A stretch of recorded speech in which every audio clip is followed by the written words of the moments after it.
Hello दोस्तों, आज की हमारी इस वीडियो में आप सभी लोगों का तहे दिल से बहुत बहुत स्वागत है। जैसा कि मैं अपने इस चैनल पर डेली बाय डेली अपने भारत के महान महापुरुषों की जीवनी, उनके जीवन से संबंधित महत्वपूर्ण जानकारी आप लोगों के बीच डेली बाय डेली लाता रहता हूं। तो दोस्तों, ऐसे ही आज एक महान महर्षि दयानंद जी के बारे में जानकारी प्राप्त करेंगे।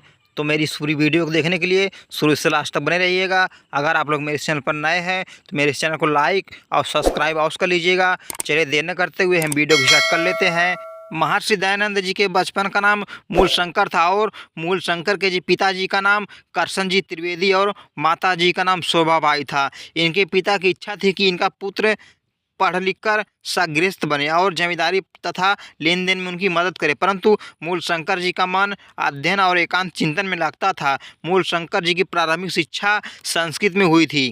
कुशाग्र बुद्धि तथा विलक्षण स्मरण शक्ति के कारण थोड़े ही दिनों में उन्हें संस्कृत के श्लोक और मंत्र याद हो गए थे। जब वे 16 वर्ष के थे तभी उनके जीवन में दो ऐसी घटनाएं घटी जिसने मूल शंकर के मन में वैराग्य भावना को दृढ़ बना दिया था।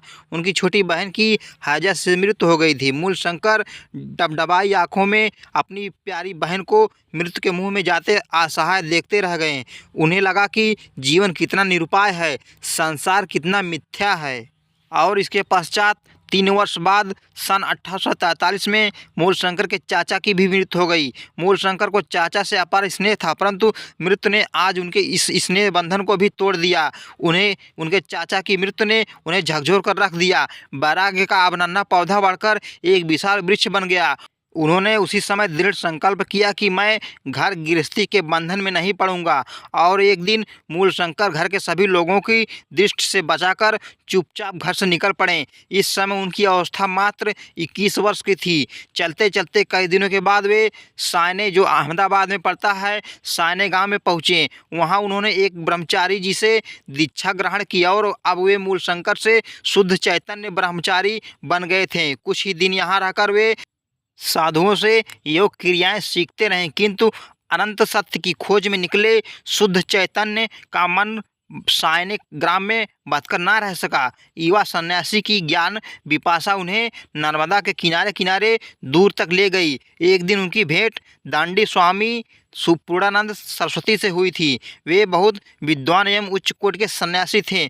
शुद्ध चैतन्य ब्रह्मचारी उनके पास पहुंच गए और उनसे सन्यास की दीक्षा लेने का अनुरोध किया, परंतु पहले तो गुरु ने अपने शिष्य की युवावस्था को देखते हुए सन्यास की दीक्षा देने से इनकार कर दिया, किंतु दूसरे ही क्षण उन्होंने शुद्ध चैतन्य ब्रह्मचारी की आंखों में झांककर उनकी वैराग्य भावना को पहचान लिया। उन्होंने विधिवत उन्हें सन्यास की दीक्षा दी। अब मूल शंकर शुद्ध चैतन्य ब्रह्मचारी से सन्यासी बनकर दयानंद सरस्वती हो गए थे।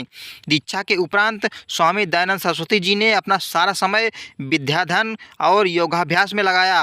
अहंकार को त्याग कर शिष्य भाव से उन्हें जिससे वे जो कुछ भी प्राप्त हुआ उसे बड़ी कृतज्ञता से ग्रहण किया। स्वामी दयानंद सरस्वती जी ने द्वारिका के स्वामी महात्मा शिवानंद से योग विद्या का ज्ञान प्राप्त किया। मथुरा के स्वामी बिरजानंद के विमल यश और पांडित्य की चर्चा सुनकर वे मथुरा जा पहुँचे। स्वामी बिरजानंद के चरणों में बैठकर दयानंद ने अष्टाध्यायी, महाभ्यास, वेदांत सूत्र आदि अनेक ग्रंथों का अध्ययन किया। जब वे पढ़ने बैठते तो तर्कयुक्त प्रश्नों की झंडी लगा देते थे। उनकी लगन और निष्ठा से प्रभावित होकर गुरु बिरजानंद ने कहा, दयानंद, आज तक मैंने सैकड़ों विद्यार्थियों को पढ़ाया, पर जैसा आनंद और जो उत्साह मुझे तुम्हें पढ़ाने में मिलता है वह कभी नहीं मिला। तुम्हारी तर्क शक्ति अप्रतिम और अस्मरणीय अलौकिक है। तुम्हारी योग्यता, तुम्हारी प्रतिभा का लाभ देश के जन को मिले, यही मेरी आकांक्षा और शुभकामना है। स्वामी दयानंद ने गुरु की इस आकांक्षा को जीवन भर गांठ बांध कर रखा। उन्हें गुरु के वे आदेश वाक्य भी प्रतिक्षण सुनाई देते रहे जो उन्होंने विद्याधन की समाप्ति पर उन्हें अपने आश्रम से विदा करते समय कहे थे। उनका आदेश था, वत्स दयानंद, संसार से भागकर जंगलों में जाकर एकांत साधना करने में संन्यास की पूर्णता नहीं है। संसार के बीच रहकर दीन दुखियों की सेवा करना, अशांत जीवन में शांति का विस्तार करते हुए दोष मुक्त जीवन को बिताना ही सच्ची साधु प्रवृत्ति है। जाओ, समाज के बीच रहकर अनेक कुसंस्कारों और अंधविश्वासों से खंड खंड हो रहे समाज का उद्धार करो।